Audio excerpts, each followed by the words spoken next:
Sam, would it inconvenience you if I took a holiday early this year? Rest up, get some sun. What about one of those pleasant little islands in the Caribbean?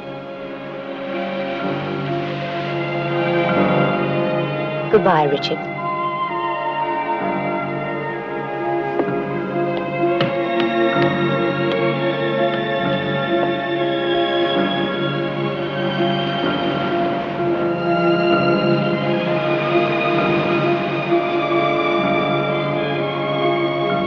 Rachel, hurry up or we'll be late again. It's only 8:30. The ambassador arrives at 9. I'd rather not sweep in at the same time. I just want to get a hanky.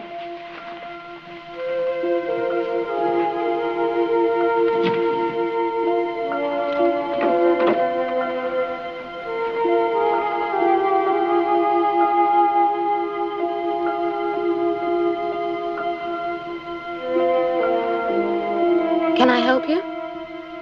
Mrs. Farrow's out of town for 2 weeks. No, I'm sorry, Mr. Patterson, but I have instructions not to give out that information. Do you want her to call you? No. Rachel!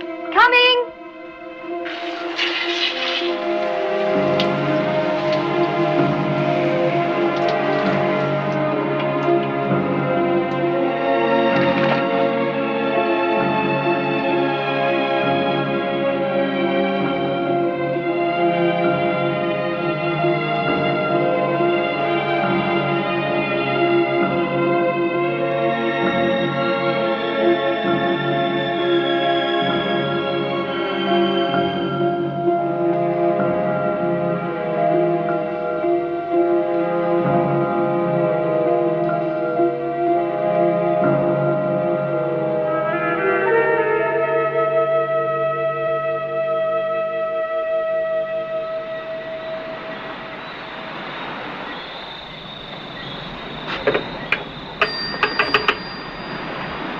I wish to call Paris, please. 306-4353. Extension 211. Yes? Good evening, Comrade Sverdlov. Extremely well, thank you. And you, comrade? Are you enjoying your vacation? Well, it is somewhat dull, but certainly restful. If there is no pressing business, I shall be back on the 14th as planned. There's nothing pressing, Comrade Sverdlov. But should the situation change, I will, of course, call you at once. Thank you, comrade. Good night.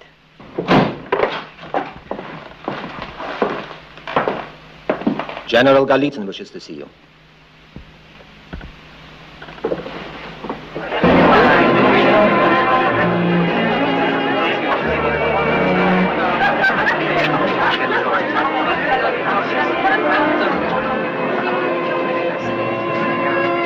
How's your time next week, Richard? How about lunch at the club? Yes, maybe Tuesday. I could drop Rachel off and meet you. I'll check my schedule. Have my secretary call you tomorrow. Bye-bye, my dear. Now, you take good care of her, Richard. She needs someone to stand up for her. He's such a cold-blooded swine. I wish I'd had someone to stand up for me. You never needed anyone. No. Hard as nails. Well, you did that for me at least. Good evening, sir. Good evening, madam. Excuse me. Who's that man? McLeod? He works with Jack Loader. Oh, that frightful man.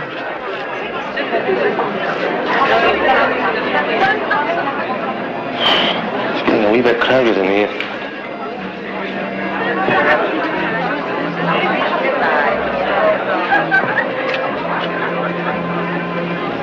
Get rid of this for me, will you?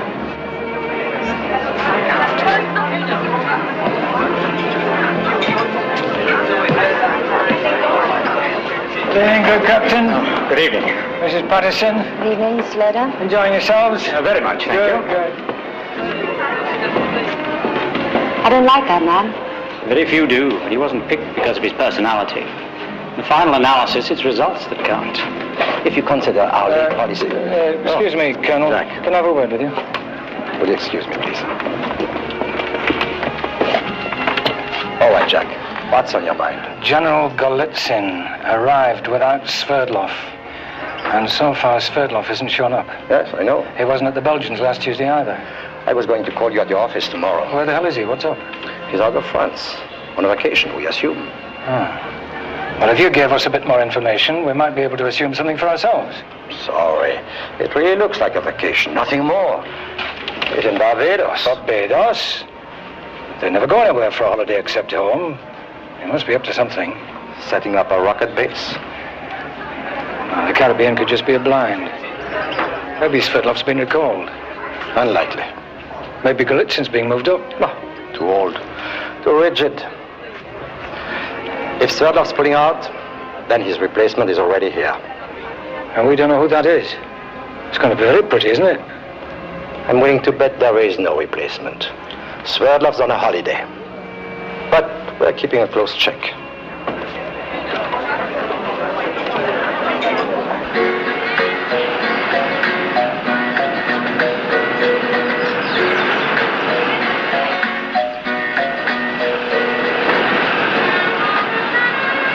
Good morning. It seems hotter this morning.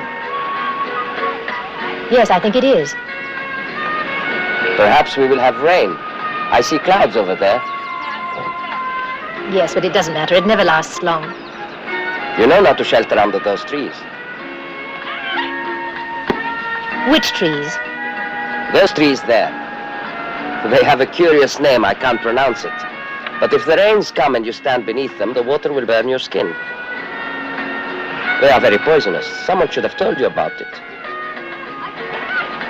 Well, I'm afraid I haven't given anyone much chance. Yes, you have remained very much to yourself since your arrival. Being neighbors, I could not help but notice. I also came here to get away from people. You are English? Yes. Fyodor Sverdlov. How do you do? I'm Judith Farrow. Stay out, she said. I said his name now. Don't stand it! You take sugar? Yes, 3 spoons, please. What do you do at the embassy? I am a military attaché. I work with General Golitsyn. You? No. Does his name mean anything to you? No, should it? Well, he's been in Paris for nearly 3 years. You said you know Paris. I know someone who works there. I used to go over there sometimes for the weekend and stay with friends. I don't mix in embassy circles. Yes, they're not very exciting. Always the same faces. I would have remembered you if I'd seen you. Do you work in London? Yes, I'm a personal assistant to a man called Sam Nielsen. He's with the Home Office. Yes, I know him. Would you like a Russian cigarette? No, thank you. I promise you it isn't drugged. Well, even if it was, you'd have to find some other way. I don't smoke. If I go away and leave you in peace, would you have dinner with me? Yes, if you like. It would be very pleasant for me. 8 o'clock?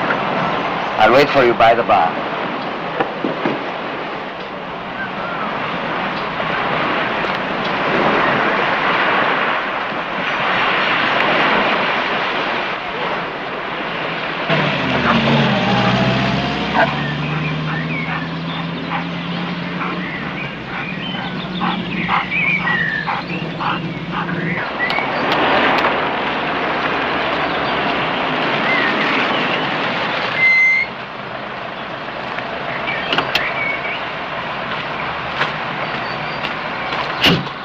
Well, gentlemen, I have here a comprehensive report on how Colonel Sverdlov has been spending his holiday. So far, he has done nothing suspicious. He has been behaving like an ordinary tourist, spending a holiday out of season. He's even got himself a girlfriend. She's British. Judy Farrell, works for Sam Nielsen. Bloody hell! What's wrong? Sam Nielsen is in a very confidential position. Not confidential enough to involve a man as important as Sverdlov. One of the glamour boys could have been sent out to do that. Well, all right. Maybe it's just a coincidence. Exactly. Yeah, maybe not. I'm skeptical about coincidences. If Sverdlov has made contact with a British subject, then it's my responsibility. All right. But I think it would be less than prudent to act as if she was already passing him secrets. Naturally, Colonel. I also suggest it would be less than prudent not to consider the possibility. Naturally. Pompous bastard. Does he know about Mrs. Farrow and Captain Patterson? No. I'd like to see his prudent face when he learns that Sam Nielsen's personal assistant is also shacking up with our gallant air attaché. That's a hell of a contact. For a chance like that, the Russians had bloody swum to Barbados.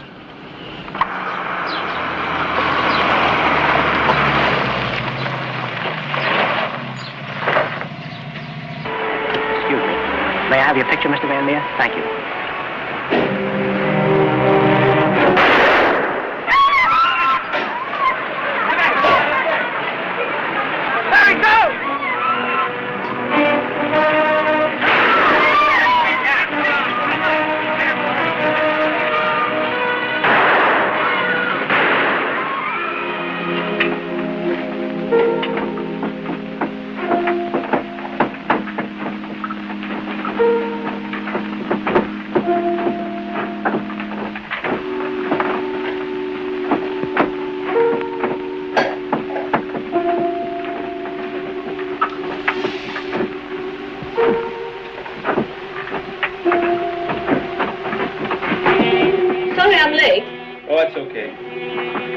Myself, had a meeting with the Colonel today. Confidential? No. Nothing your husband won't know all about by tomorrow. Well? You know, we were talking about Patterson, Mrs. Farrow. Uh-huh. And she went to Barbados. Apparently, she met Fyodor Sverdlov there. And they're worried she might be passing on classified information.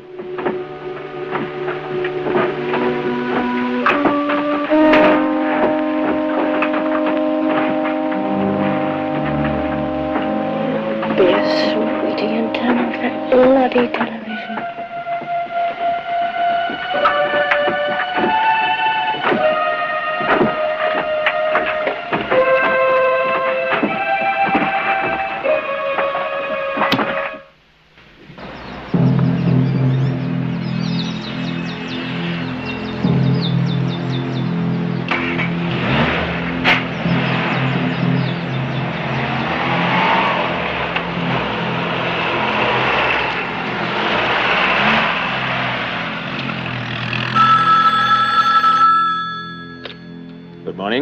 Oh, good morning, Commissioner. Just thought I'd bring you up to date on Mrs. Farrow and Mr. Sverdlov. Oh, nothing very new. They continued to see each other. The last 2 nights they had dinner together, and as usual went for an early morning swim. But so far, she has not invited him into her bed. We made a reservation for him tonight at the Colony Club, and this morning he took her to the Bridgetown Museum.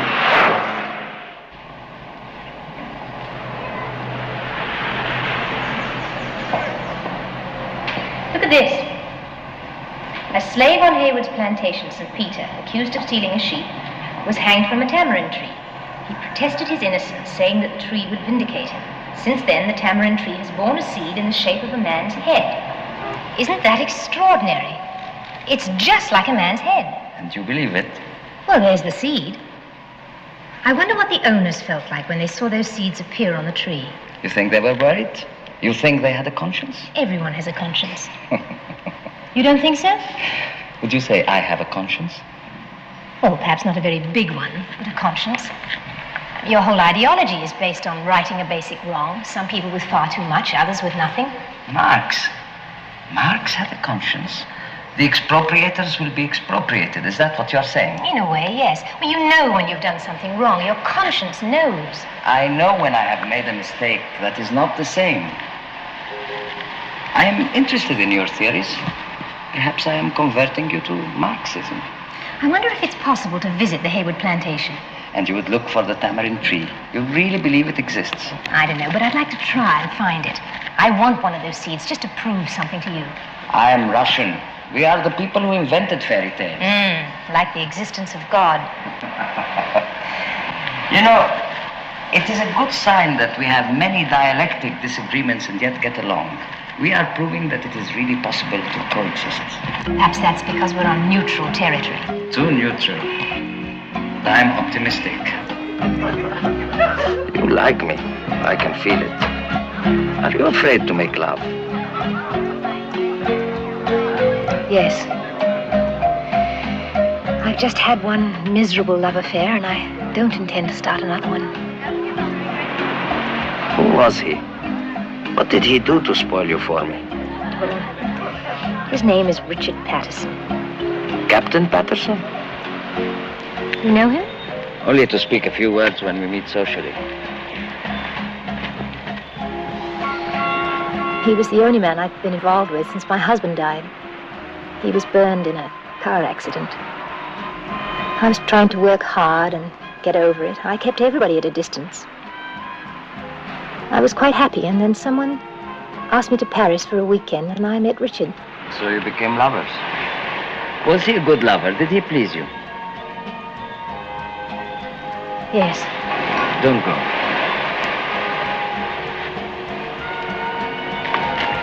Then why did it all end? Oh, he said he and his wife were separated, that he was going to ask her for a divorce. As it turned out, he never even considered it. She's going to have a baby in a few months. So while he was loving you, he was reconciled to his wife. And in her bed as well. And you can't forgive him for making a fool of you. I don't want to talk about it anymore. I'm nearly finished. The worst thing about Captain Patterson is that he's really very dull. I would be much better for you because I make you laugh. Did you laugh much with him? No, I suppose I didn't. Much too serious, too intense. I find it hard to take these things as a joke, and so I don't think you would be better for me. Oh, I said nothing about a joke. Laughter is a very serious business. One should be happy in love, and laughter confirms the love and the happiness. Real love simply cannot exist without laughter. How well do you know him? He never mentioned you. Oh, he wouldn't. He doesn't encourage friendships with our people. It might hurt his career, like divorcing his wife.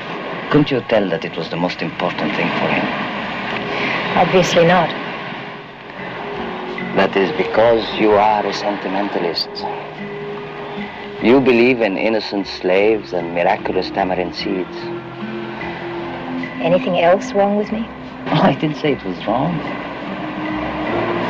In a woman, I think it is very nice. I have a wife at home. She is a very good judge of everything. She knows exactly what is right and what is not right. She draws a line so. On this side is the Soviet Union and the party. They are right. On the other side is the capitalist world. Wrong. I am telling you about my wife now, so that you don't say afterward. You are married, you never told me. There won't be any afterward. No. Probably not now. I must go back to Paris in a few days. Please don't go. I would like to talk about myself a little bit, if you don't mind. You maybe ask questions about me when you go back. By whom? Your intelligence people. What will you tell them? To mind their own business. Will you stop trying to hold my hand? You don't trust me? No, you said you wanted to talk. Yes, but please let me hold your hand. I am afraid of the darkness. Well, everybody is afraid of something. You came here to run away from your love affair. I came here because I had nothing to run away from. Do you understand that? No. What does it mean? I have a good career. I have a wife who is a famous specialist. She is young and nice looking. I belong to a great country and a great socialist movement which one day will be accepted by the whole world. God forbid. How could he if he doesn't exist? Now don't interrupt me. I am playing at capitalism and counting my assets. I am healthy and I can have women when I want them. Except for you. But I don't want women except for you. I don't want to see my wife. I don't feel anything for the socialist revolution anymore. What do I do about this? Has this holiday helped at all? Yes, I feel more relaxed. I feel that I would like to stay here indefinitely, with nothing more important to do than to spend the time with you. Would you like to take a trip to one of the other islands tomorrow? I'd like to think about it. Now I really must go in. Thank you for a lovely evening.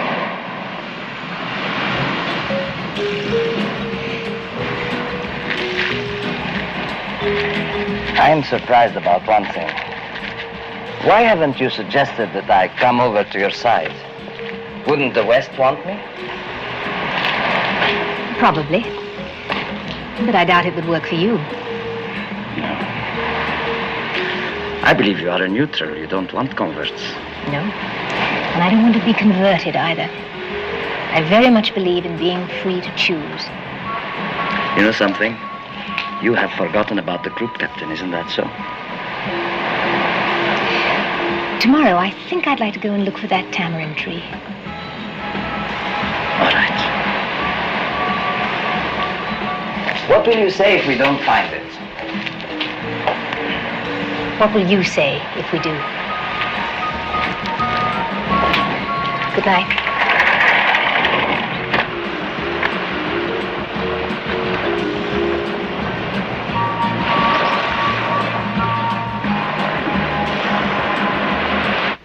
Wonderful evening. Oh, my dear. I'll ring you next week. Good night, and thank you again. Thank you for coming. Good night now. Good night. Good night. Bye. Bye.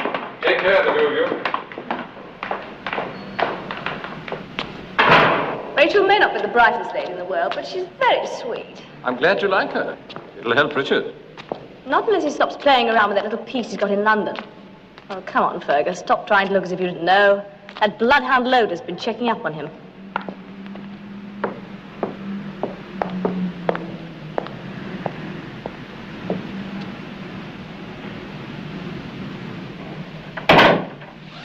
Who told you that? The children's holidays will be starting in 10 days. They'll be needing some more pocket money.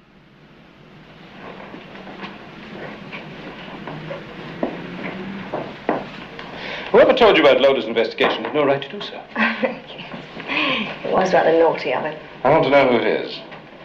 Why? You'd only get him into trouble. I'd make sure he never gave away another confidential report.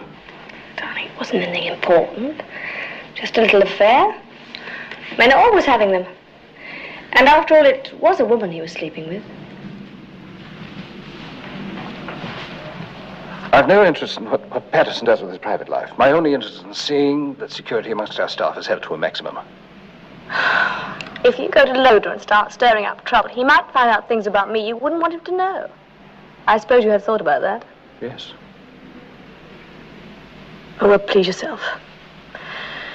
Now, if you don't mind, I'm very tired, and I'd like a good night's sleep for a change. Good night. I wonder what Loder would do if he found out that our distinguished minister was queer.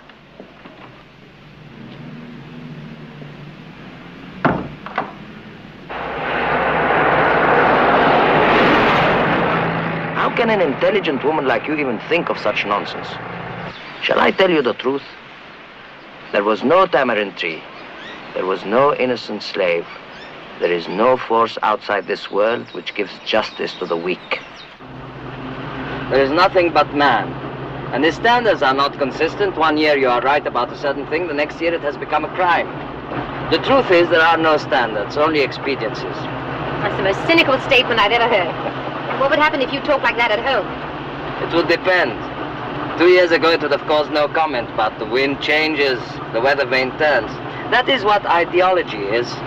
A weather vane which is subject to the wind of expediency or of whim. There was an empress of Russia who made it high treason to wear pink. Did you know that? It was her favorite color. Some people in your Western world feel the same about someone with a red tie. None of it makes sense. In a way, that is the glory of materialism. It teaches you in the end to despise everything that is material. And leaves you nothing of value. Survival. That is the only end worth living for. To live, because afterward there is nothing, no reward for the good, no punishment for the evil. I don't believe that. If you simplify it, it's just absolute selfishness, and I don't think that makes anybody happy. You think I am selfish? Well, no, you philosophize one way and you act another. Basically, you're a very kind, generous man. Kind and generous to you, perhaps. Well, perhaps because I hope to get something out of it. I see, thanks. You believe me. You are very gullible. Your group captain told you he loved you and you believed him. I tell you I do something because I want to go to bed with you and you believe me. We are both liars. How are you going to survive if you can't tell the difference between one lie and another? I'm really worried about you. I asked you not to keep mentioning Richard. I should never have told you about him. It was very stupid of me. You don't know how charming it is to find an intelligent woman who does stupid things. Tell me something. Are you as sad about your lover as you were when we first met? Does it really hurt when I talk about him? No, it doesn't. It seems less real here. But I don't want to go back. It will be easier than you expect. You will think of me instead of him. You're sure? We will meet in London, if we are very discreet. She's booked on a flight due back Friday. She obviously likes him, but if it takes going to bed with her to recruit her, so far he hasn't succeeded. It's possible his trip to Barbados is just a coincidence. Oh, it's possible. But you don't think very likely. I think it's best to be very careful. Thank you. You know, she's Sam Nielsen's assistant, and she's Group Captain Patterson's mistress. I thought the affair with Patterson was finished. If Comrade Sverdlov persuades her to go over, I don't think she'll have much trouble starting it up again. You think there's a chance she might go over? Sir, my line of business has taught me three things. No one's to be trusted, nothing is to be believed, and anyone is capable of doing anything. You know, about 3 years ago, Mrs. Farrow lost her husband in a car crash. She was just getting over that when she met Group Captain Patterson. Well, knowing the gallant Group Captain, it's not hard to guess what happened. And a very unhappy young woman took herself off to Barbados in search of whatever it is that young women are in search of. A twice damaged little plum, just ripe to fall into the hands of a man like Sverdlov.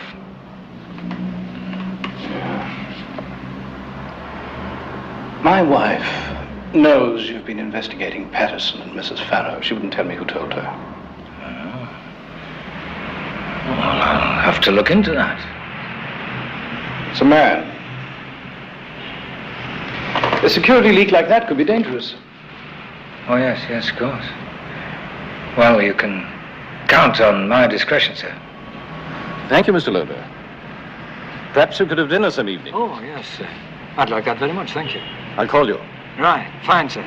Thank you. I'll look forward to that.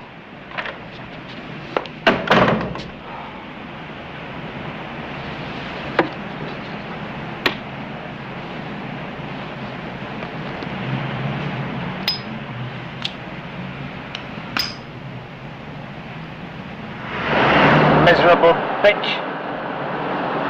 There's not many men who'd have told me that. Yeah, I suppose so.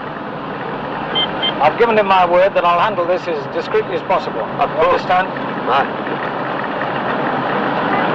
Whoever it is that's sleeping with his wife and passing confidential information is liable to find himself in serious trouble if he's not careful. Right. Who do you think it is?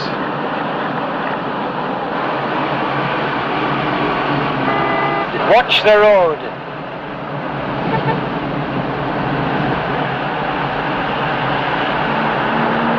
How long have you known? Not long. I swear on... Tell the lady you won't be seeing her anymore and keep your trap shut. Or I'll have your bloody head on a stick, you understand? Yes, sir.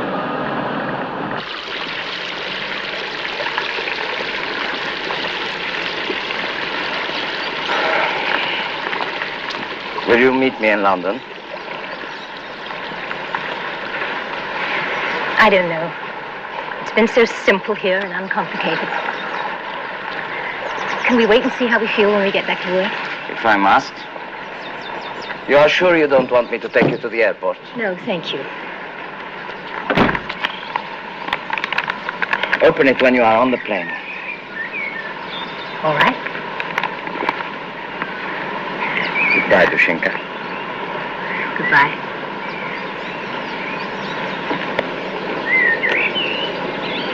Thank you.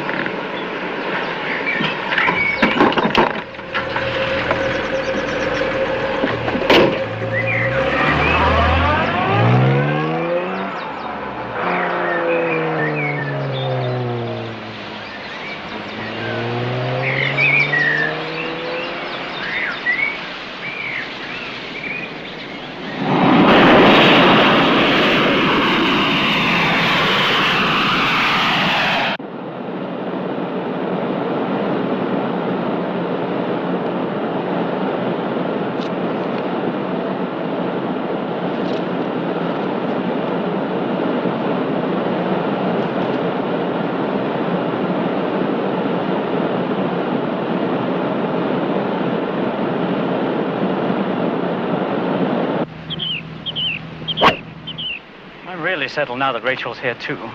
She loves Paris. Everyone's been so kind to her, especially your wife. And Rachel adores her. Margaret's very fond of Rachel. I had a couple of postings myself when Margaret couldn't join me, and I remember I got very lonely and rather bored, especially in the evenings. I expect you did too. When you first arrived. Yes, it was hellish lonely. And also, to be honest, things were uncertain between Rachel and me at that time. She didn't want to be uprooted from England, and I cared about this posting too much to give it up. I'm afraid I made rather a fool of myself. I understand you became friendly with a girl in London. May I ask how you know about that? I'm afraid not. I can probably guess. A security check was run on me. I suppose I should have expected it. I find it just as nauseating as you do. The whole idea of spying and playing peeping Tom on our own staff. But none of us is exempt from it, if that's any consolation to you. What I've got to say to you, Richard, is simply this. We don't want any scandal from the embassy point of view. I mean, your wife is having a baby, and the ambassador's rather strict about that kind of thing. But apart from that, what's really important, this girl you've been with, she's now a security risk. Security? That's impossible. I don't believe it. Oh, I think that's hardly relevant. I don't believe half the things security tells me either, but I have to accept their word and act accordingly. If you've anything more to do with her, you'll be recalled.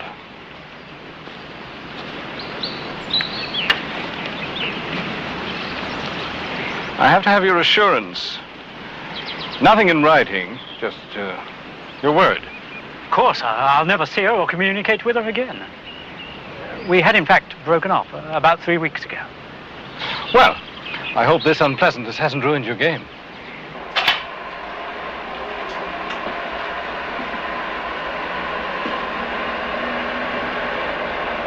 Excellent. Have it copied out and assembled in the blue file. Yes, General. I must go. I have an appointment with the Hungarian ambassador. You will stay here until the prints are ready. I want a blue file on my desk tomorrow morning at 9. Yes, General.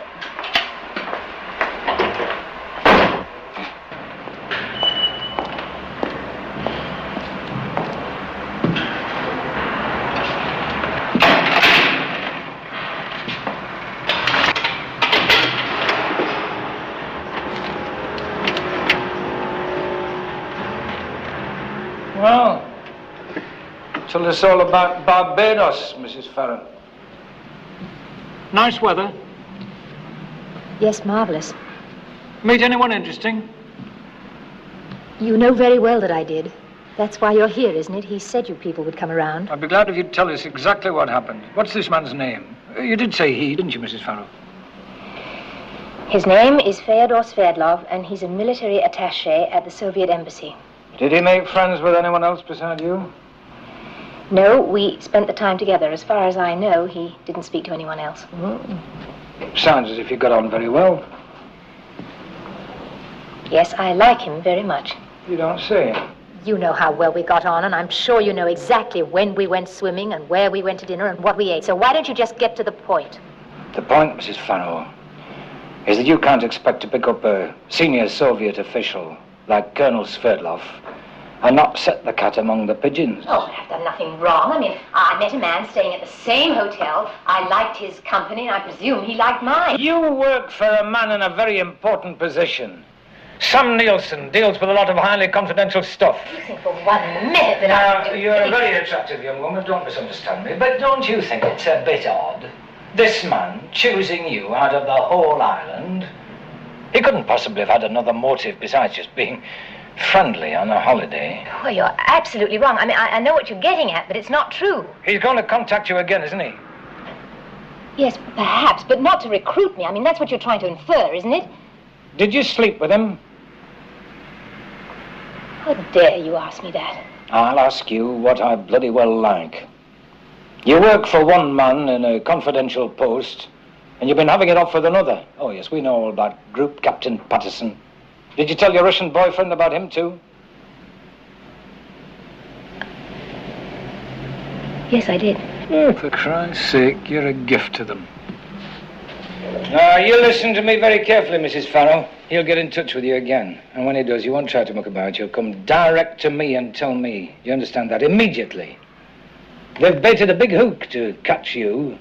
That means that there's something they want, which must be within your capacity to give them. You know, I'm not saying you do it, but they don't play according to the rules. It's surprising what you can make a woman do when you've got a hold on her, like blackmail. No, I've told you you're wrong. You're so wrong, it's ridiculous. I mean, he'd never do anything like that. I know him. Do you? I doubt that, Mrs. Farrow. I doubt that very much. Well, you just forget this little meeting, go back to work, see your friends, do whatever you normally do, and when he contacts you, you get in touch with me at that number. Now, you'll do that, won't you? You won't do anything silly like seeing Sverdlov and not telling us. If you're right, and he tries to involve me in anything, I will tell you at once.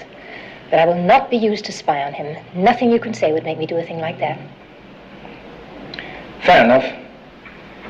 Goodbye, Mrs. Farrell. Thanks for talking to me. Oh, and not a word about this to anyone. Just keep it in the family. Bye, Mrs. Farrell. Thanks again.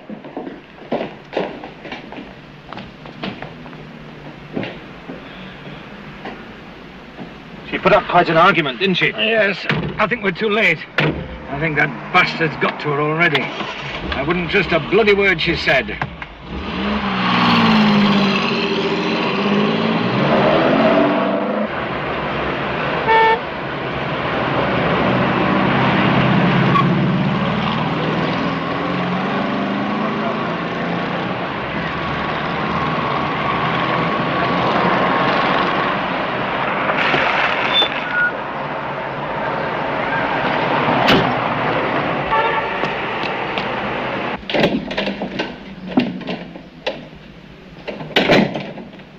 Who are you?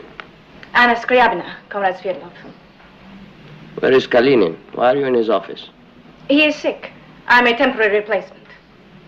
I hope you'll find me satisfactory, comrade. I'll do my best. What is wrong with Kalinin?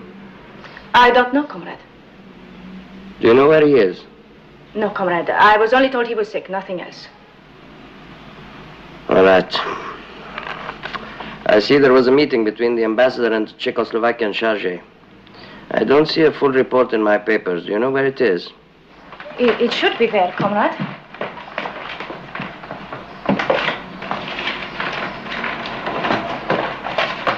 There is a report, comrade. I'm sorry it was not in its proper place. It is not a good policy to make a mistake on your first morning. But as you are only temporary, I will overlook it. I will call you when I need dictation. Please bring me some tea. Yes, comrade.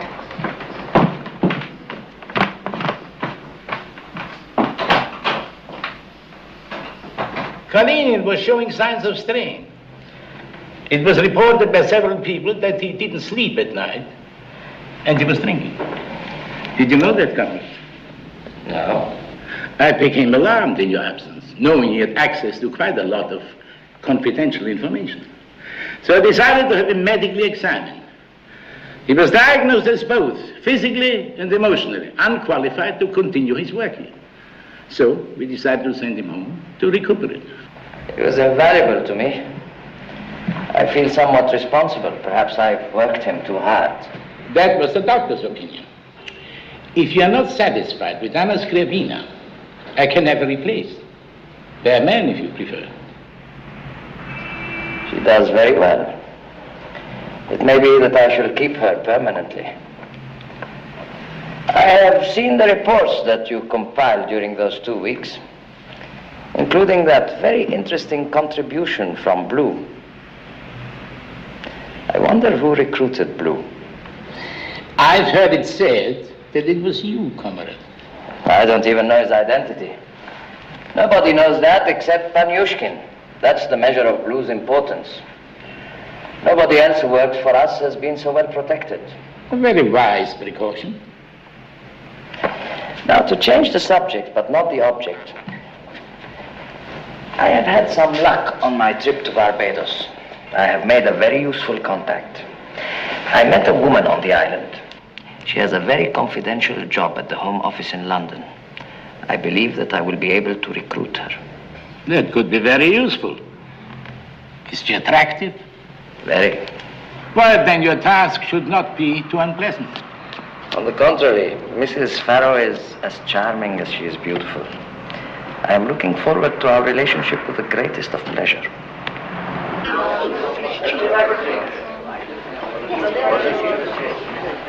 Thank you. Would you like a drink? Yes, I would. What would you like? I think just a glass of white wine, please. And a vodka, please. You look different from when we were on the island. Very competent, very efficient. Is that a criticism? No. If I said I prefer you in a bikini, is that a criticism? I guess not. Don't you like me in my business suit? I'm not sure. You must give me time to get used to it. I am surprised by one thing. You're not wearing a red tie. Oh, I'm in disguise. I'm a Russian spy. Didn't you realize that? You were right about my visitors. I was met at the airport. Oh, I am sorry. Tell me what happened.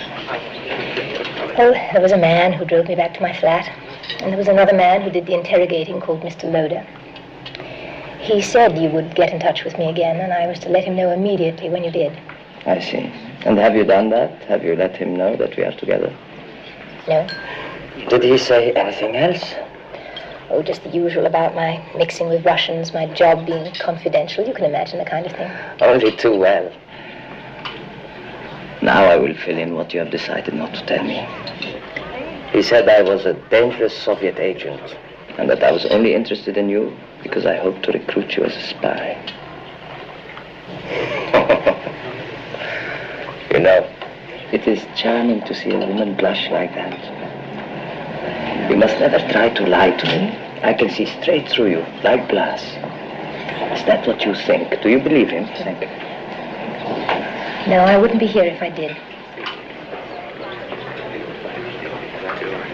It's not true, is it? No. What a bad interrogator you would make. You stare into my eyes to see if I'm lying. Well, people can lie with their eyes. I am telling you the truth. I am not going to seduce you and persuade you or blackmail you into telling me what your Mr. Nielsen says to the Prime Minister. Although I have told my own people that I would do this. You've told your own people? Yes. I told them that I hope to recruit you to work for us.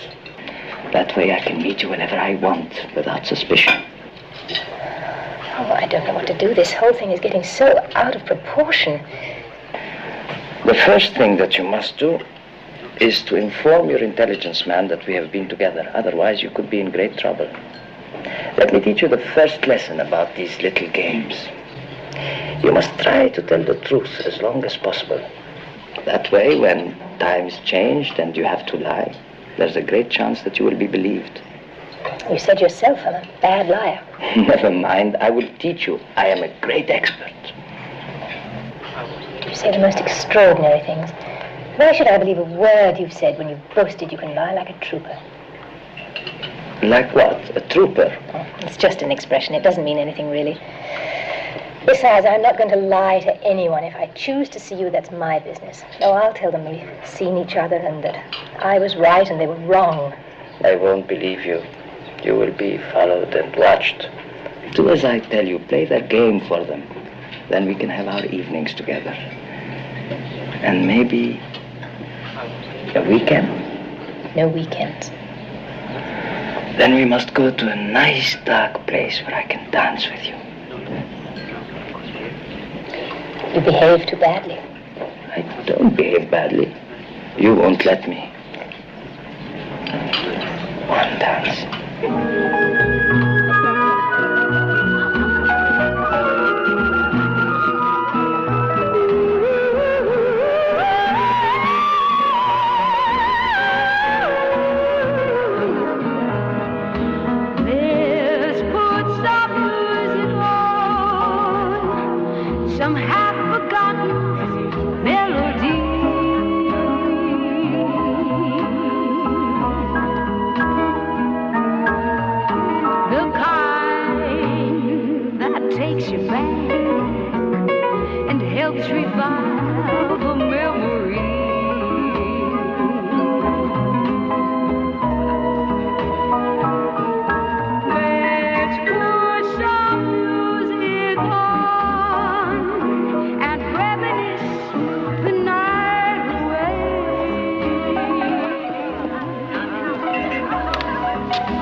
Stop thinking about that dull Englishman.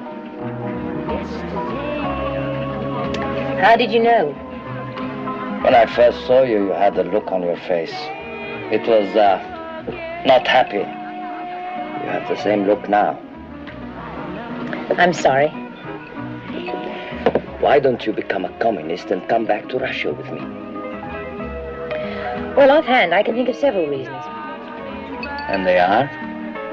Your wife, for one. I must admit that is a consideration. And red really doesn't suit me. I refuse to believe it. Politically, you see, I'm true blue. True blue? What is that? Is it a political joke? No, to some people it's quite serious. It's used to describe the heroes of Victorian novels, people very loyal to the Queen and the Empire, that kind of thing. That's funny. True blue, I must remember that. Хорошо, Mitya, как ты поживаешь? Hello. This is Mr. Memyonov and Miss Mitchell, Mrs. Farrow. Hello. Please sit down. Mr. Memyonov is with our embassy here. His English is not very good. I'm sorry, I only speak little. I hope you don't mind if we speak Russian. Oh, please. Business. Do you speak Russian? No. I can understand a few words, but that's all. Do you? No, I gather it's a very difficult language to learn. Yeah. I had a girlfriend once who learned to speak fluent French in a month. Mind you, she lived with a Frenchman. Sounds like a practical system. Well, not necessarily. When I met Dmitri, I thought, here's a good chance to learn Russian. But then I found out he had the same idea. He wanted to learn English. Well, you could swap, speak Russian one week and English the next. No, we're both too stubborn for that. Oh, we get on pretty well, but we fight a lot. I know some great Russian swear words. And hello and goodbye and that kind of thing. But 6 months? No, 7. That's it. Do you smoke? No, thank you. I wish I didn't. Dmitri smokes like a trouba. Like a what? Oh, that's a chimney. Excuse. Goodbye. It has been pleasure. Oh, just remember, if you're considering the system, 7 months and trouba. I'll remember. Truba, that means Chimney. yes. They have a problem. He wants to learn English and she wants to learn Russian. Oh, I don't think he wants her for talking. She is good at other things and harmless. We know all about her. She likes presents, not money, so that she can show her friends how good she is with men. And how does a good Soviet socialist get the money to buy her all those presents? Sounds like a lot of capitalism to me. I give him the money. I pay his expenses because he is a good man and loyal to me. He does what I tell him. I told him to do something for me now, and I know he will do it. What is it? He is going back to Russia on Wednesday. I told him to find out about my secretary, who was supposed to have been taken ill while I was in Barbados. He was sent home. You have a male secretary?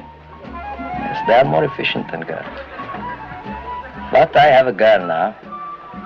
I suspect that she is a plant. She is there to report on me. Why? I'm not sure yet. There are many things about myself that I might tell you someday. And there are many people who don't agree about those things. In any case, don't worry. I will find out and do what is necessary. Would you like to dance again?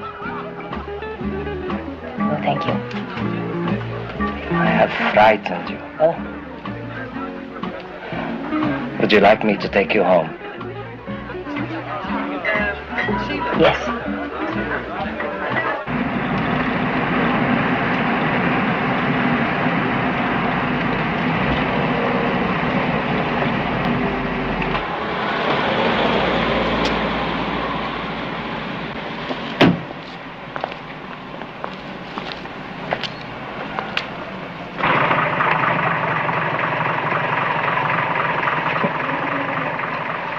Theodore, listen to me a minute. This is all getting too complicated. I mean, your people watching you and mine going after me and... Well, I'm just not prepared to see you and let you think that I'm eventually going to sleep with you, because I'm not. You don't wish to see me again? I think it's better that I don't.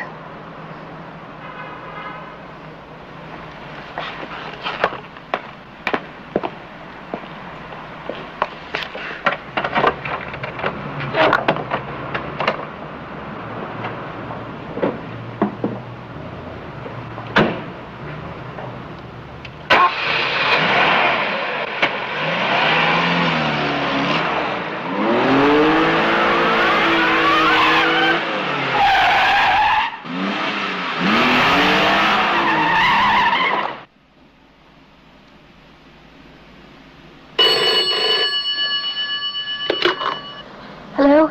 I will not try to sleep with you. You can stop crying. I'll be outside your office at lunchtime tomorrow.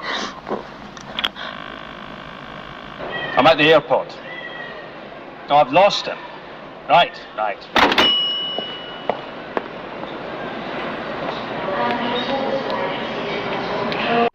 find it quite revolting. You and that dreadful man lunching together. Has he found out? Has he told you who it is this time? He's never even mentioned your friend. I'm sure he'll do everything he can to protect you in every way. So you don't need to worry. Oh, I'm not worried. You're the one who should be worried. You're the one who looked the fool. Loda will never involve us in any sort of scandal. Whatever you may think of him, he's a decent man. I've got to know. I like him. Oh, really? Don't tell me, darling. He's not one of those.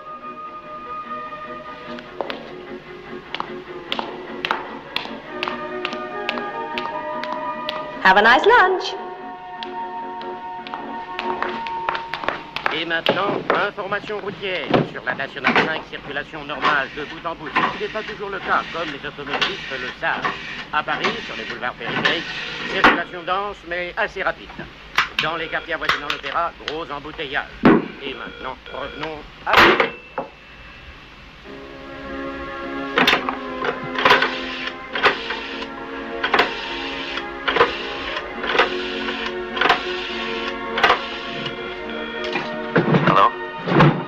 George? Yes? Don't give me any rubbish about not phoning you at the office. I haven't heard from you for nearly a week, and I demand an explanation. I suppose your boss has found out about us, is that it? Aye. What's it? I gather we won't be seeing one another anymore. Right? Right. Right.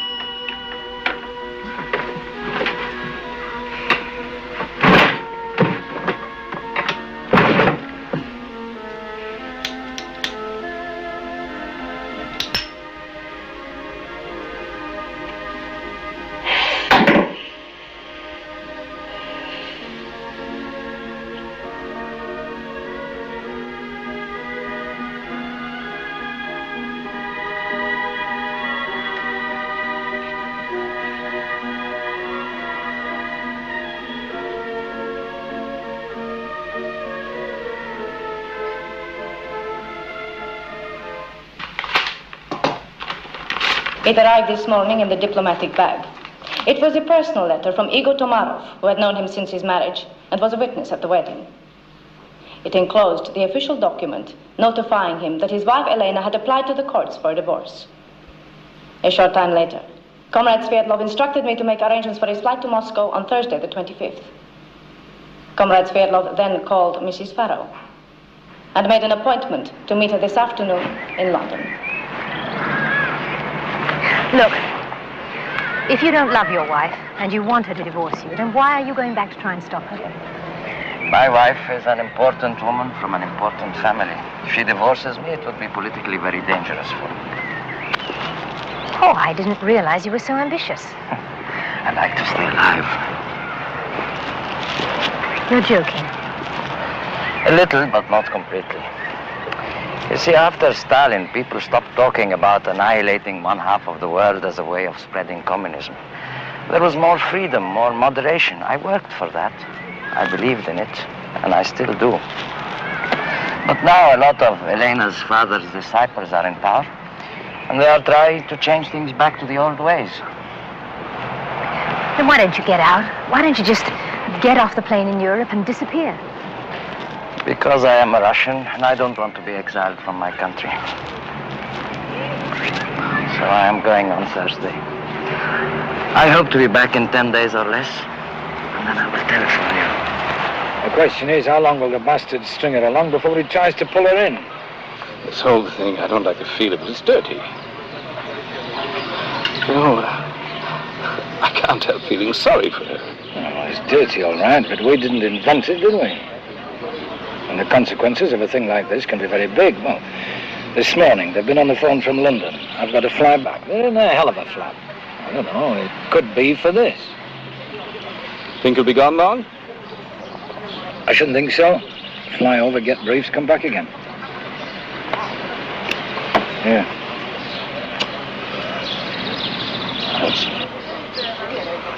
A lighter seemed to have left it at home. She came back to her house at 7. No, he wasn't with her. No, they haven't talked with each other, and she's made no other phone calls. Looks like she's in for the evening. All right. I should be back in Paris tomorrow. If anything startling turns up, you know where to reach me. Bye.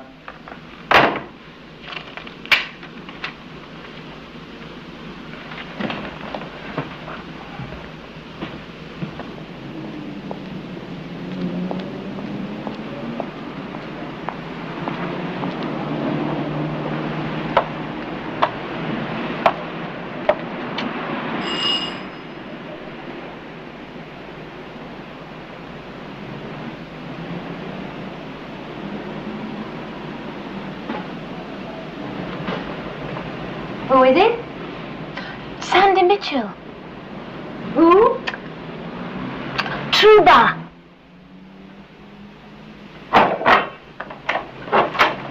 Hi. Hello. Please come in. I'm sorry if I'm disturbing you. Not at all. But I got this call from Dmitri Memnyov. Do you remember Dmitri? Yes, I do. Well, he's in Amsterdam at the moment on a 2-week trip. And he asked me to get in touch with you because he gave me a message for your friend, Colonel Sverdlov. Yes. Oh, no, I can't give it to you. I was asked to write it down, but I've got to burn it. I know it sounds ridiculous, but I really, you know... Well, I understand. Please read it to me. Okay. Kalinin is in the Lubyanka. They're waiting for you. On no account, let them persuade you to return to Russia. That's it.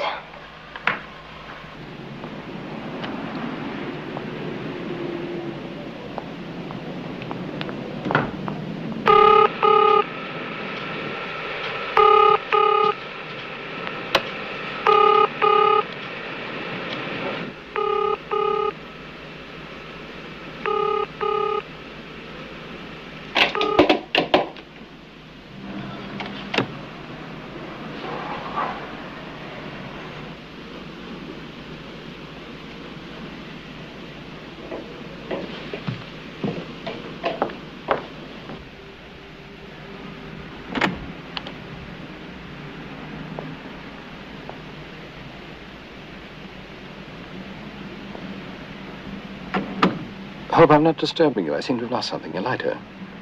You haven't seen it, have you?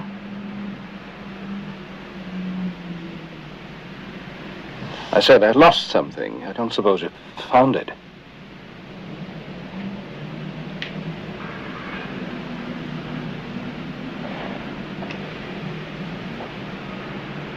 Looks like a lighter, doesn't it? It even has an inscription from your loving wife. Since I haven't loved you for years and I didn't give it to you in the first place, I was naturally rather curious. It took me quite a long while to work it out. I tried unscrewing it, so it's probably broken. So you won't be able to take any more photographs, will you?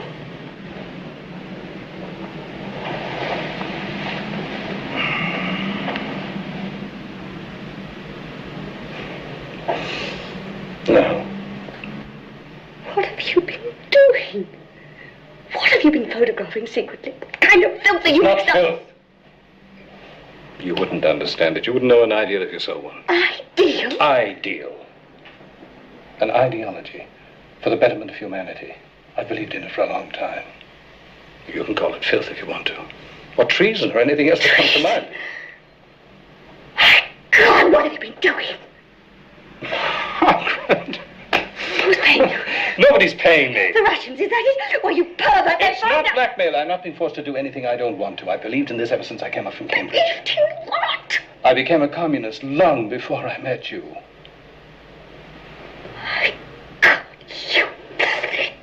You get out of my room! What else? What else am I going to find out? What else do I have to be told? Someone might hear me? Yes, somebody might hear me! Stop it! Stop it! Bloody, you filthy, bloody traitor! You filthy, bloody traitor!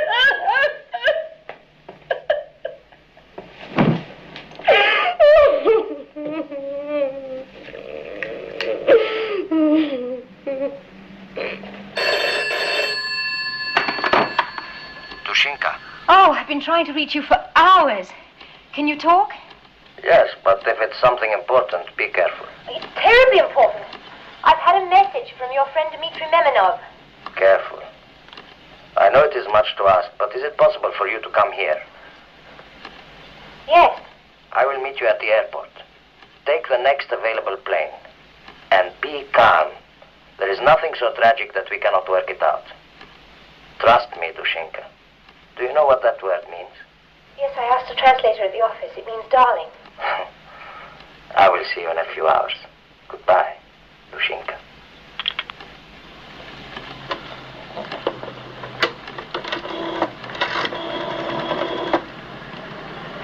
Check. See if Loder's on that plane yet.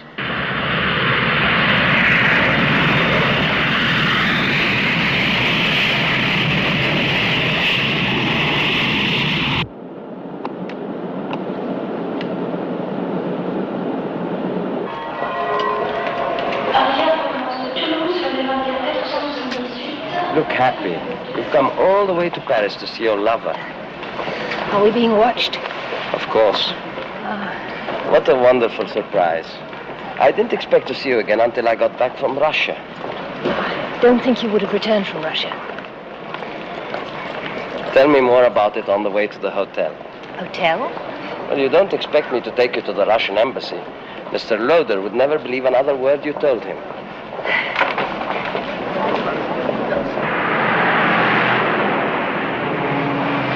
The message was, Kalinin is in the Lubyanka. They are waiting for you. On no account let them persuade you to return to Russia. Kalinin is my secretary. Are you sure about that? Are you sure it was the Lubyanka? Oh, yes. Lubyanka's a prison, isn't it? It is an interrogation center for the KGB. They took Kalinin over there to manufacture evidence against me. By now they must have got it. So my old friend writes to me to persuade me to come back. And my own wife agrees to divorce me. You see, I have become corrupted. I have fallen in love with a degenerate capitalist. And I have acquired a taste for Scotch whiskey. That alone proves that I have lost my Marxist soul. Stop it. You're in terrible danger. If you go back, you're going to be arrested. I can cancel my trip and rebook for later. I can say that I have succeeded in recruiting you and that you have a tremendous secret for me. Now, don't look so sad. They won't get me, I promise you.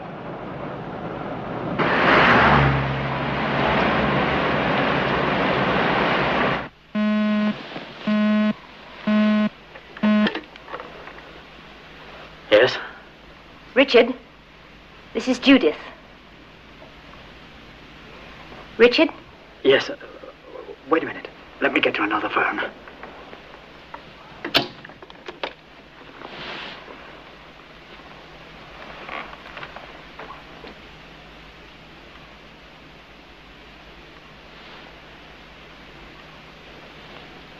For God's sake. I'm sorry, Richard. I didn't want to call you, but Loda's out of town, and you're the only one I know that could help with this. At the Raphael, 721. All right, I'll be there as soon as I can.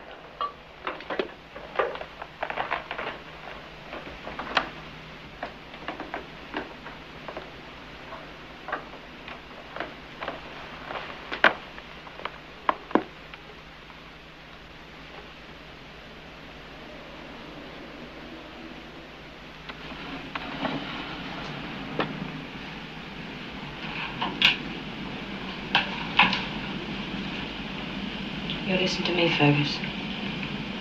You've already destroyed part of my life. You're not going to ruin the rest. Oh, I remember you telling me about your sordid little boyfriend, your Cambridge love affair. Well, I put up with that. All that. And now with the children nearly grown, our future assured and all those boring postings finished, in line for a grade 1 embassy. Now you think you're going to ruin it all? Oh, I could destroy you. Don't think I wouldn't enjoy seeing you go to jail for the rest of your life. I'd enjoy seeing you hang. But I'm tied to you. So, you're not going to say anything about it? Spent my life helping your career. I want that embassy. I want it for myself, not you. And I'm going to get it. Because you're going to stop what you've been doing. You'll get caught. I caught you out. And that means you're getting careless. It won't be easy.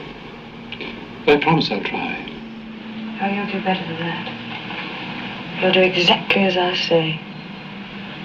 By God, one way or another, Fergus, I'll destroy you.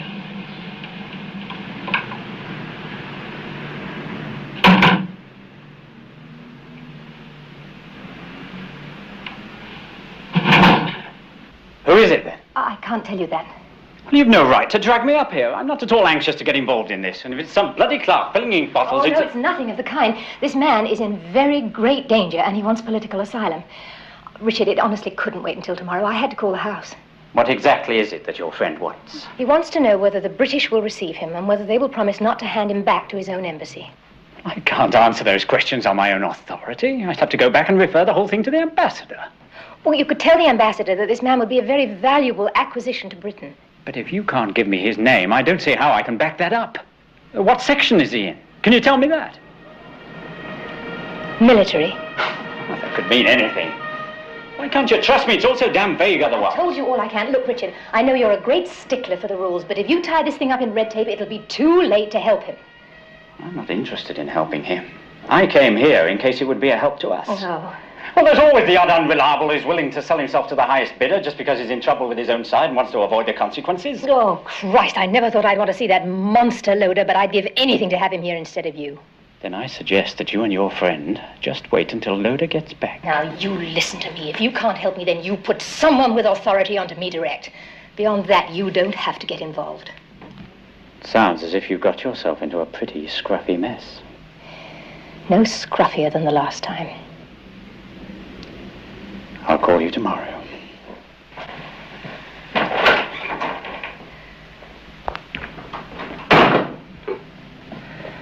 He will go to his ambassador and say, "Sir, I have a most important Russian officer who wishes to come over to our side."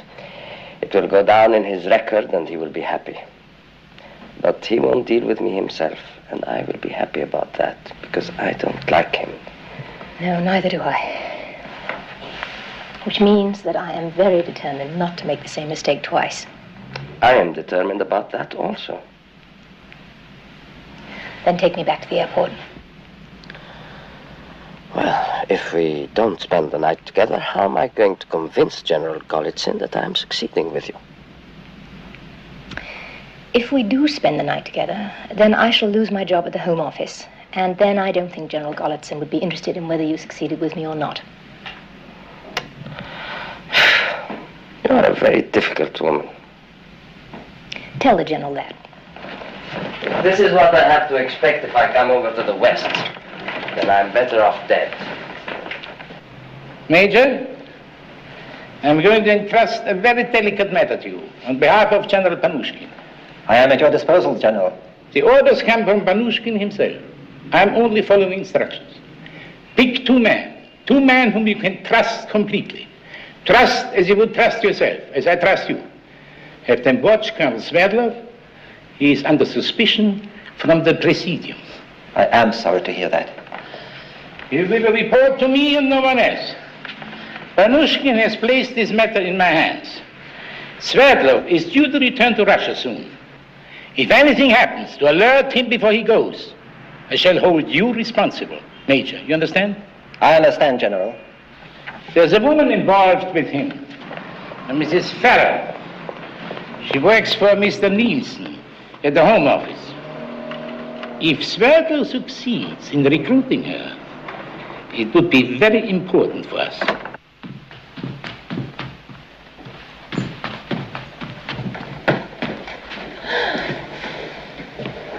You wanted to see me, Mrs. Farrow?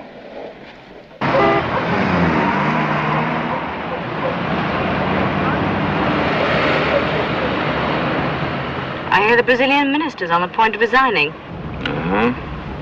That's the rumor.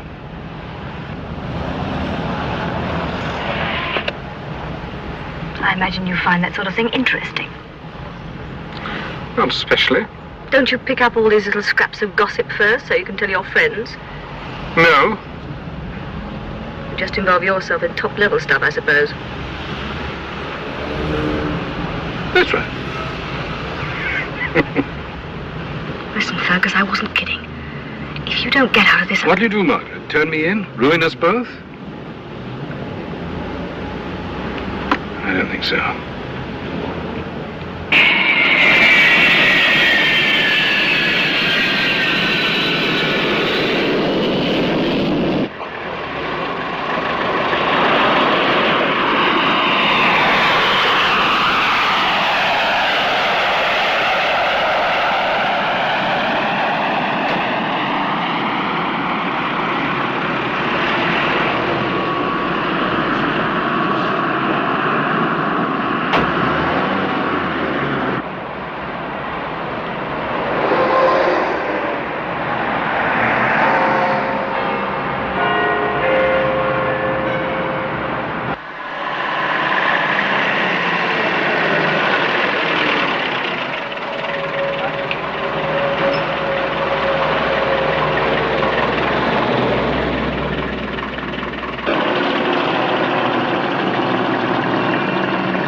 Colonel, what do you want?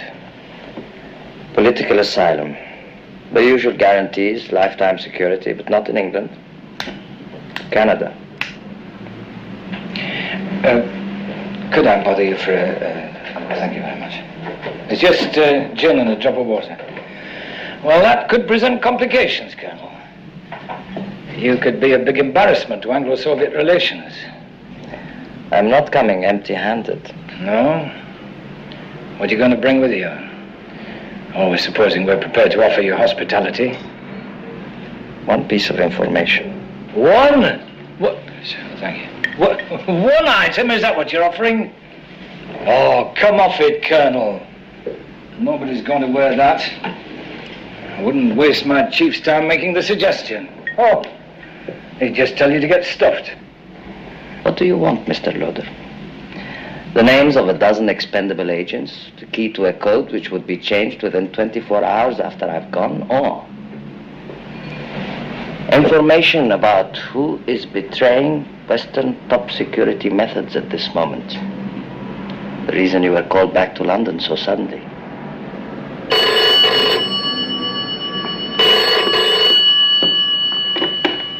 Hello? Yes. Mr. Loder?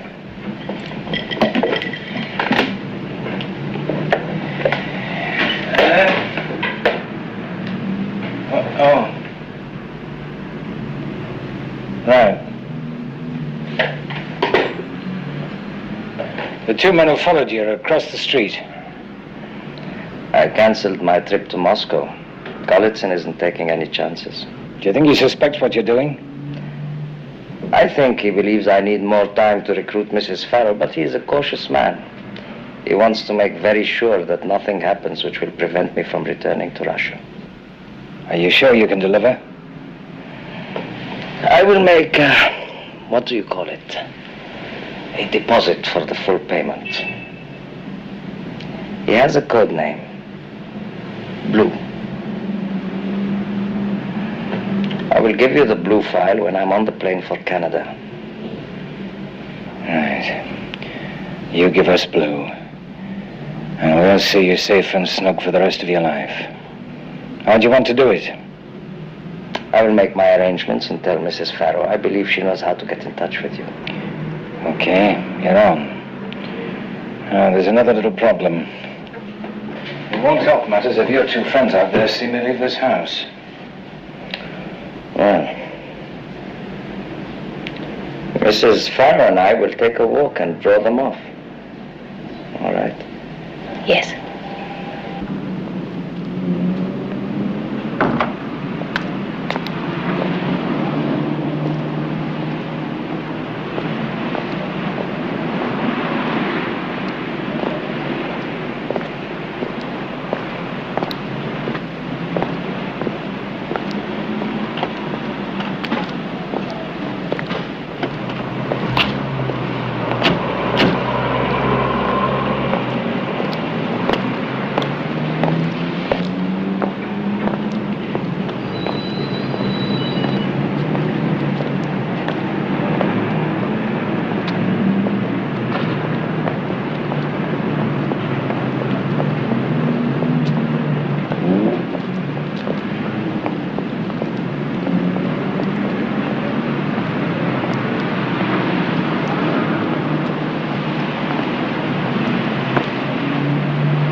You look very worried.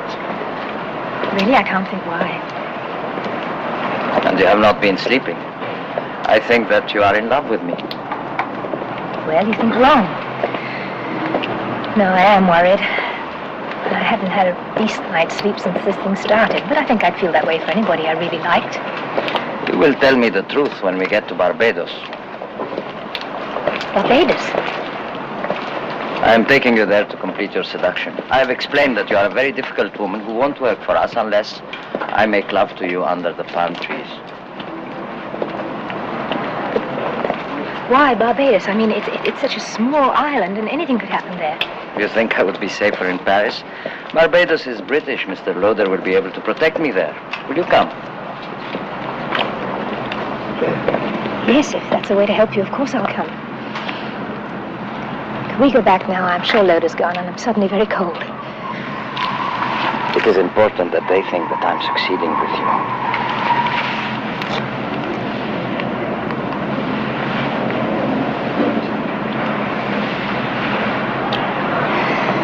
Oh, that's taking unfair advantage.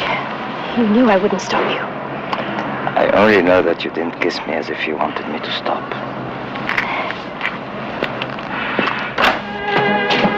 All right, really. Oh, my dear, sit down. Put your feet up. You sure you don't want me to call Dr. Alton? No. It's all right, Richard. I'll look after her. Now, you and Fergus go back and tell the ambassador there's nothing to worry about.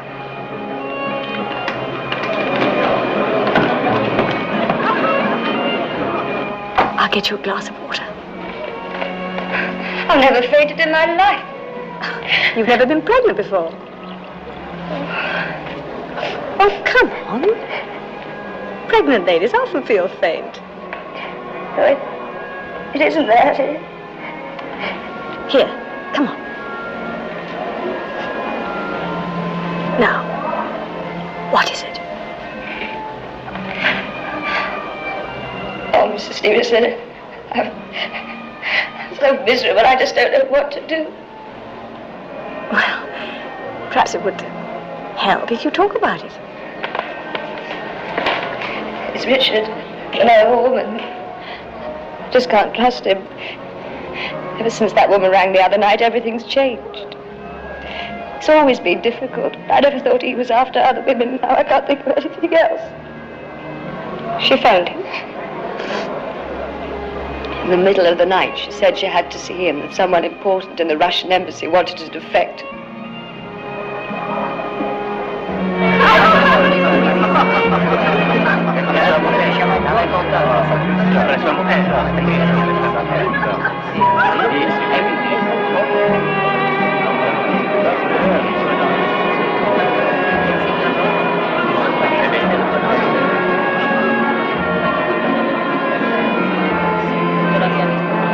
How is she?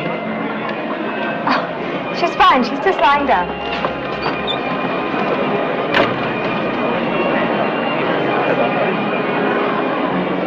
What's wrong? I just heard something that makes me want to throw up. Could you please make our excuses so we can get out of here and talk about it?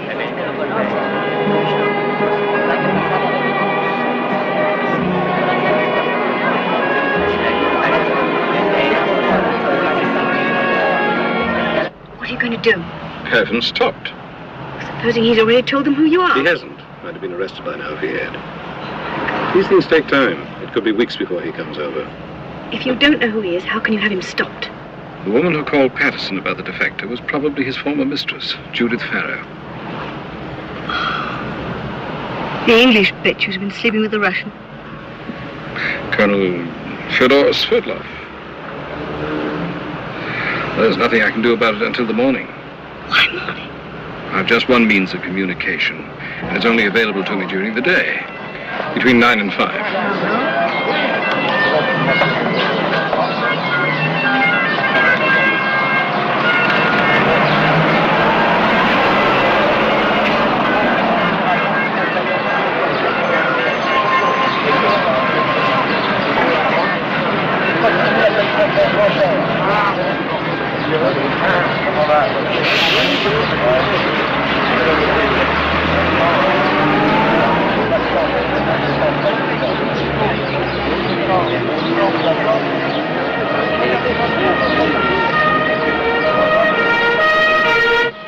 Good morning, Colonel Sverdlov. Good morning, General. Can I get you some tea, coffee? No, thank you. I have come to a crisis with Mrs. Farrow.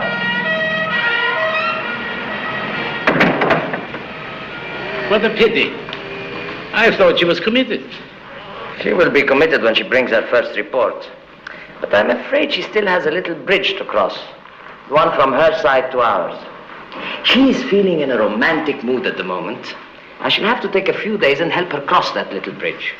Well, as I remember, seduction can have its compensations. Another time I might enjoy it, but I have had to cable my wife and ask her to wait again. I understand. It's difficult to choose. I choose my duty. Of course. There is no question of which has the first priority. This woman has access to the most confidential report about everything Nielsen does at the Home Office. She could be one of our most important agents over here, perhaps as important as Blue. If I let her go now and take time to attend to my personal business, we could lose her. A few days to convince her that she is doing it for love, and then a controller can look after her for a week or two. Have you decided who is to take over in your absence? It might be dangerous to keep her uncontacted even for a few days. Do you have a man in mind? What about Gregory Stukalov? I will leave that to you. You and Stukalov will be responsible for keeping her while I'm away. If she likes Stukalov, then he can take over from me completely. But one should never hurry these things. Oh, patience is needed. I hope you'll be able to persuade Elena Maximova to forget about the divorce. She's a fine woman. It would be a pity to lose her. Oh, I don't intend to lose her. As soon as I have recruited Mrs. Farrow, I should be on my way to see my wife. If everything goes well, I should be seeing you in a few days. Good luck, Comrade.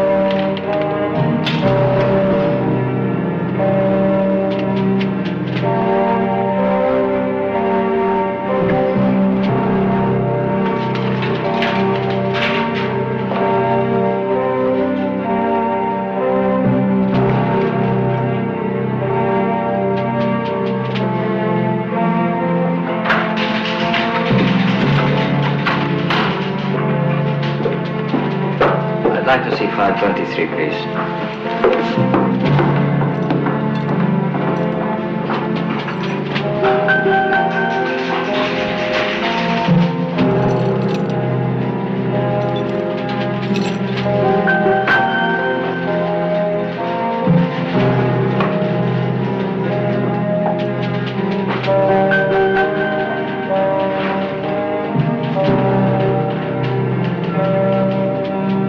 I don't need to sign for it. I'm not taking anything out. Could you get me number 22 as well?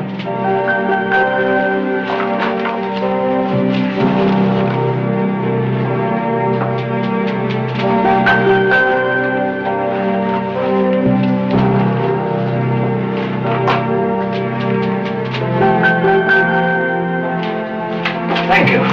Good morning, comrade.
We're taking the afternoon plane for Barbados.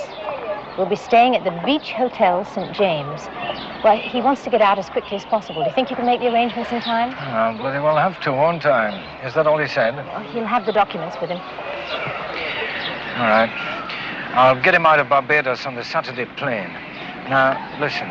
Tell him there'll be protection laid on at the hotel, but stay there, you understand? Don't take any chances. Just stay there till our chaps come and get you out. Yes, I'll tell him. You're not thinking of leaving Barbados with him, are you? That's not on. I'm just warning you. I'm only going to Barbados because he needs me as an alibi. I've no intention of going on to Canada. Very glad to hear it. Yes, I thought you would be.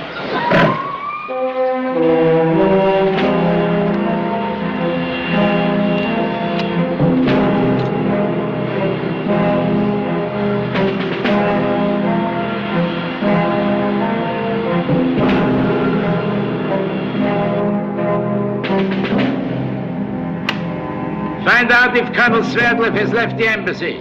If not, detain him. Under no circumstance, allow him to leave the building.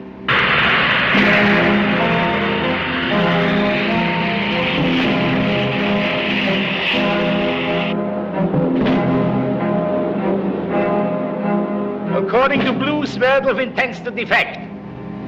He is tricking by using the simplest of all intelligence maxims. If you want to elude the pursuer, do it in broad daylight, with as many people around as possible. We shall get him in London. You are told to watch and report every word, every movement. But, Comrade, Get him.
What's that?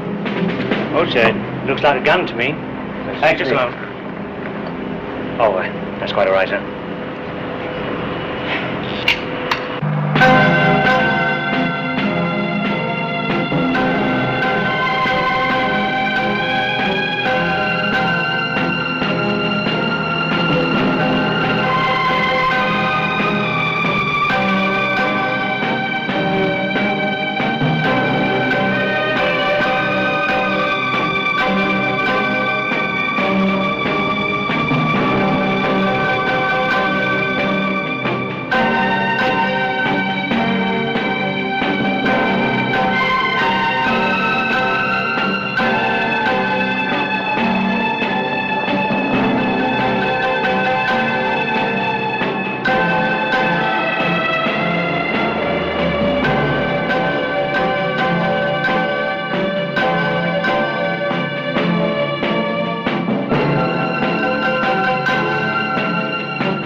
Major, one way or another, you will stop Colonel Sverdlov before he delivers the blue file.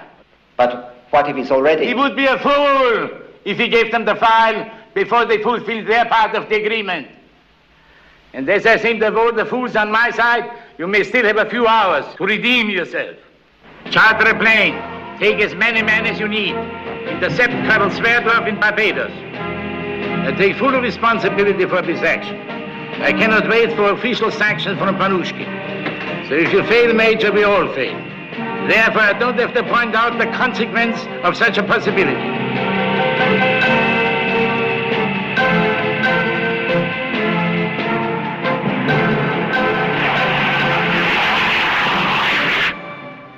They're both on the island under close security.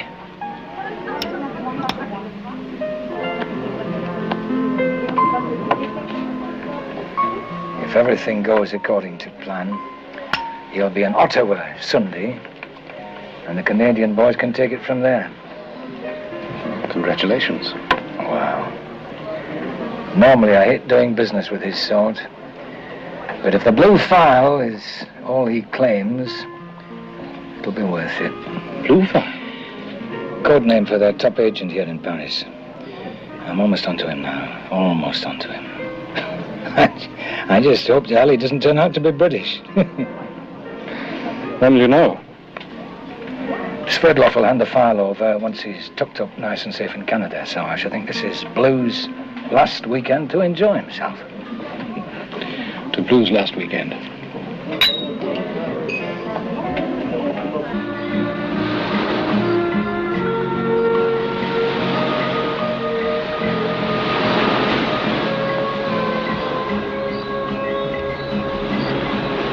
Would you like to swim? Loda said you were not to go away from the bungalow. I know, but I am a man and I want you. And if I can't have you, then I must occupy myself with some pleasant distraction which will keep my frustration to a minimum. Has it ever occurred to you that I might be slightly frustrated myself? Then come to bed with me. Or come swimming.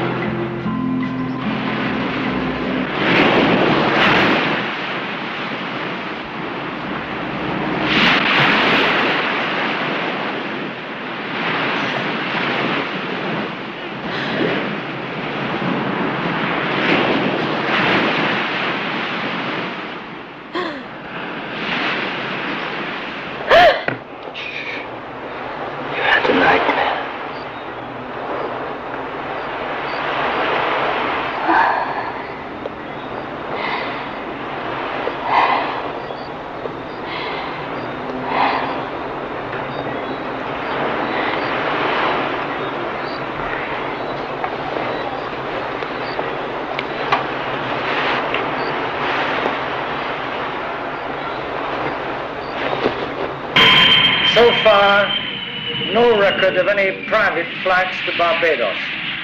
One flight plan was filed by a jet charter service, 5 male passengers, destination St. Vincent. That's about 100 miles. We're checking it out. How are the lovebirds doing? No problems yet. Well, keep your eyes on them. Right. Okay.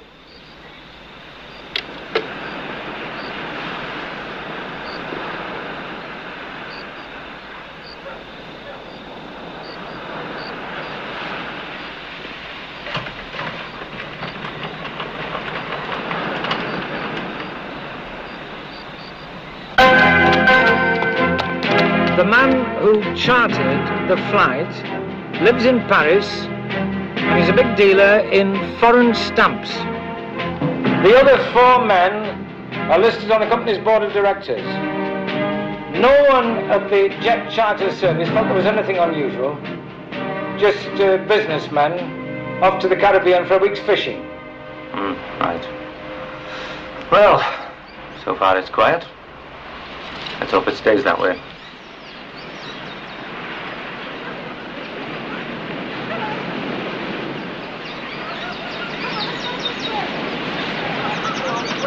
You know, you never talk about your husband.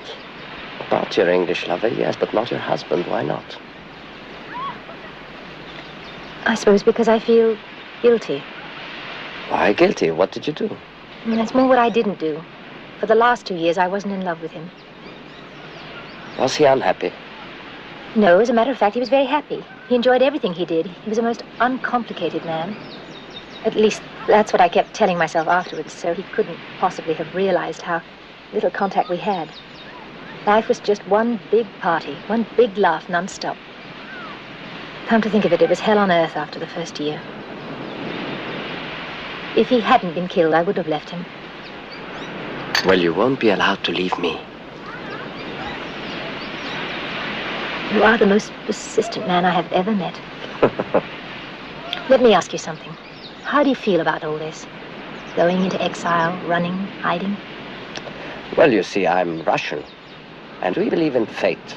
As a matter of fact, we invented it like fairy stories.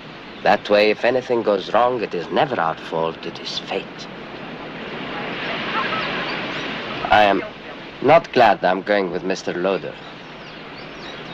But I'm glad I'm not in Lubyanka right now. A lot of the people I worked with won't be so lucky. I would enjoy some more tea.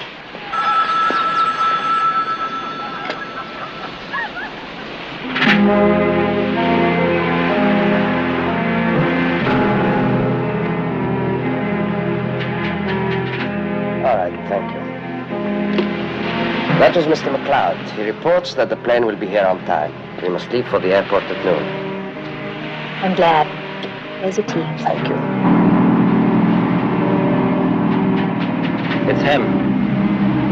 Narayan Bangalore.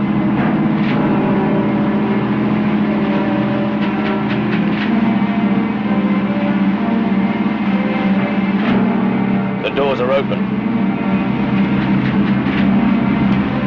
Very careless.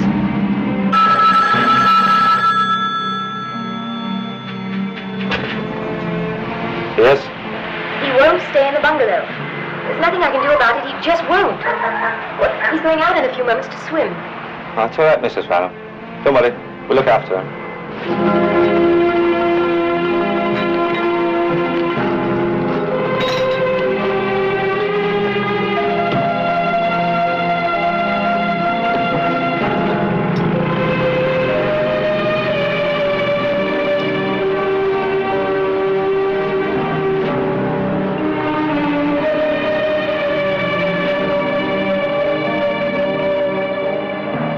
I wish you would join me. And I wish you wouldn't go.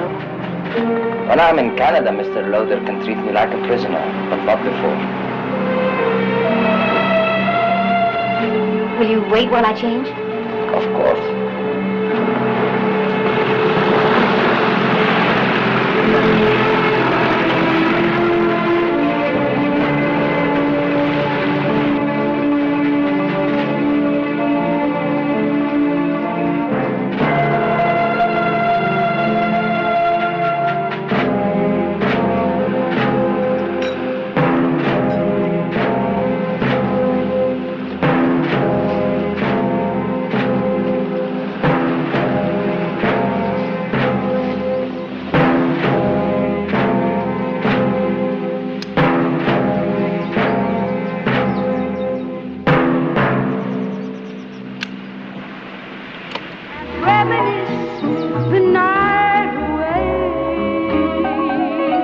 Lushinka,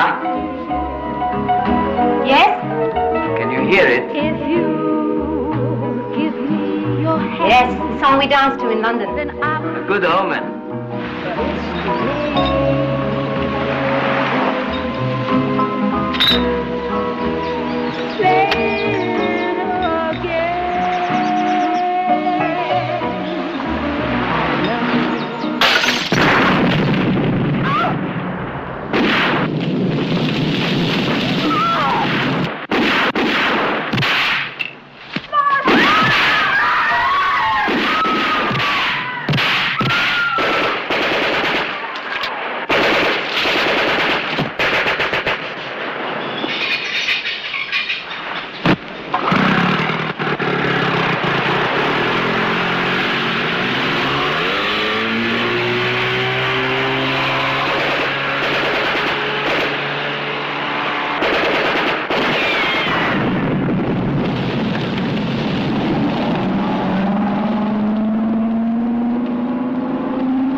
Soviet citizen burned to death.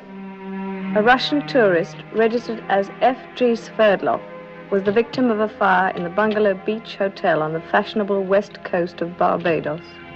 Mrs. J. Farrow of London was rescued and was rushed to the hospital on the island. The cause of the fire is unknown, but it is thought to be due to an electrical fault.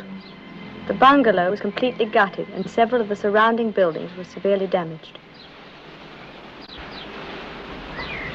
I suppose you should be congratulated on a job well done. Will you get a bonus? I suggest you curb your aggressions until we're out of the woods. What do you mean? The traitor's dead. But did the blue file die with him? How will you find out? I'm having lunch with Loda.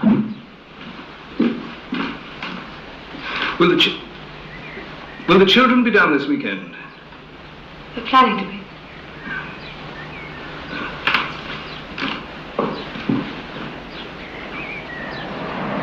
No, I blame myself entirely. It was a complete balls-up on my part.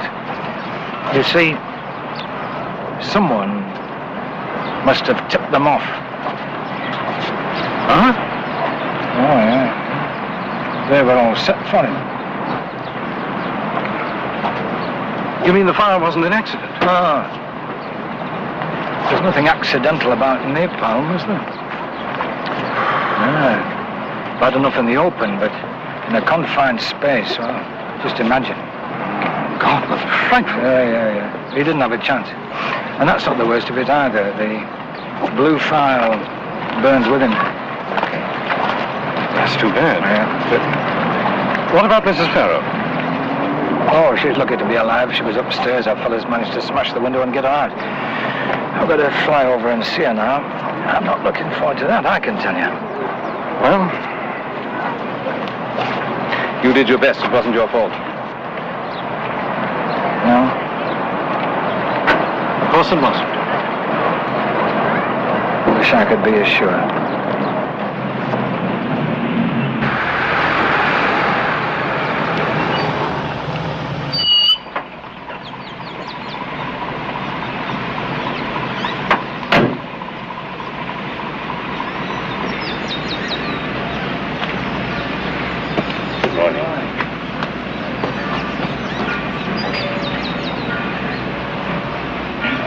Could you tell me where I'd find Mrs. Farrow, please? She's on the lawn over there.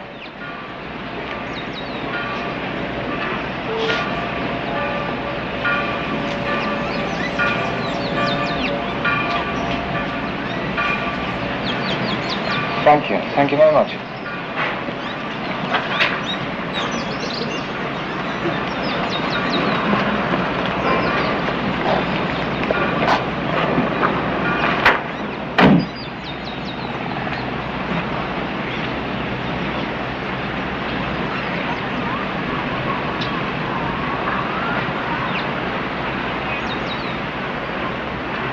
Hello, Mrs. Farrow.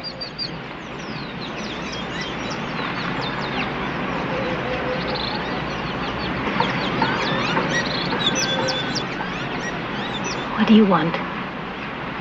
They tell me you've made a great recovery. Going back to England next week. I'm bloody sorry the way things have turned out. Are you? Yes. For what it's worth. It's not worth much.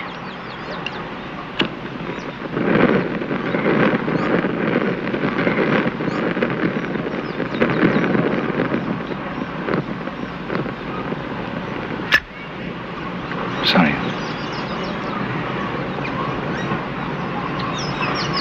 It wasn't any good, you know.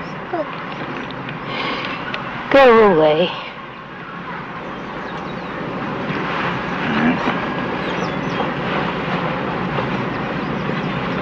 I brought something for you.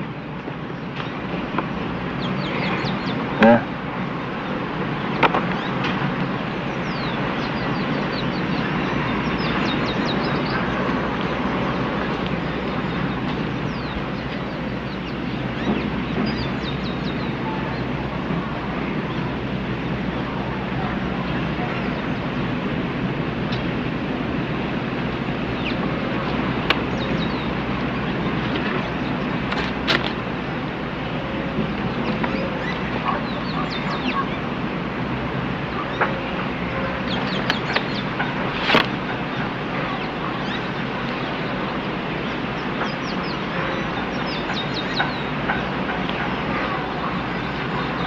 Where did you get this?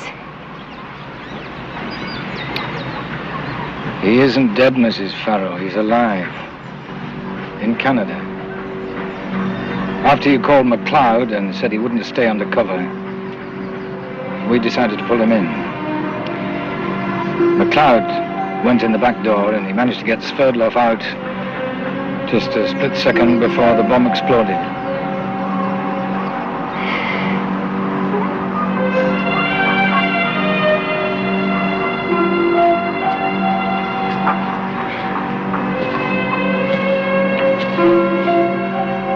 If you want to see him, it'll be arranged. Goodbye, Mrs. Farrow.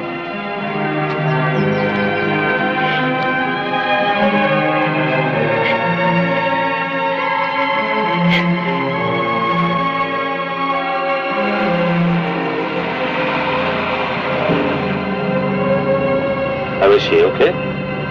From now on, I suspect her recovery will be nothing short of spectacular. Oh, by the way, when we get back, I want you to call Mrs. Stevenson. Start seeing her again. Find out if she knows that her husband's a Russian agent. Now that Stevenson thinks he's safe, we'll let him continue to operate. Just make sure he only passes on the kind of information we want them to have. And sooner or later, the Russians will twig. Oh, yeah, undoubtedly. They'll figure him for a double agent and kill him. Thus saving Her Majesty's government a great deal of expense and considerable embarrassment.